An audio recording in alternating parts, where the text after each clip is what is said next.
The founder and owner of a private museum filled with antiques from Shanghai is looking for a new home for her collection.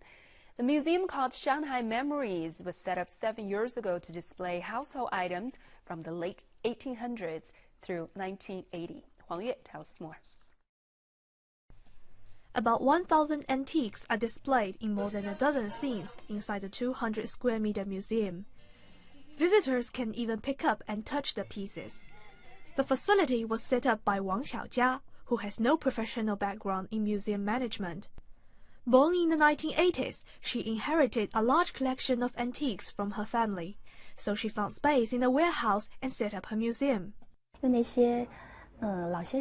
Some elderly visitors found the exhibits were just like the things they used when they were young, and this brings back their memories. One visitor held my hands and said I was doing something very valuable. This encourages me to carry on. But Wang's lease is about to run out, and the landlord won't renew the contract, so she needs to find a new home for her collection before the end of September. Some shopping malls and cultural gardens have invited me to move there, but I think those places are too commercial. I want to find a place that is close to our daily life. Visitors will first walk into a lane, then they see this museum and have an experience of time traveling. Wang says any new space will need to have close access to public transport and at least 200 square meters of room with high ceilings. Wang has financed the museum's daily operations since it was founded, but she does charge visitors for taking photos and having afternoon tea, which covers some of the costs. Shanghai Memories is not the only private museum struggling to survive.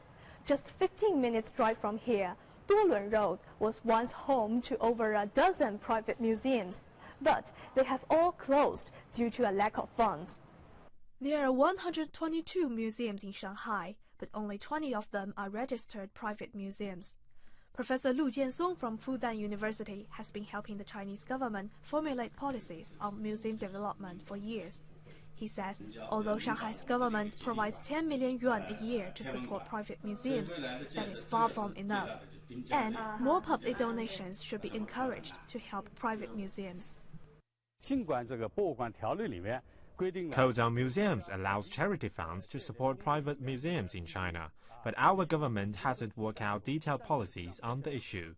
We lack a policy like the National Foundation on the Arts and the Humanities Act in the U.S., which promises a tax refund if you give donations to museums.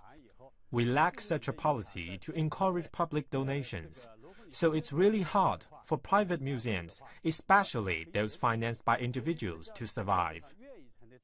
Even without those policies, Wang says she will do everything she can to find a new home and keep her museum open to the public. Huang Yue, Shanghai Live.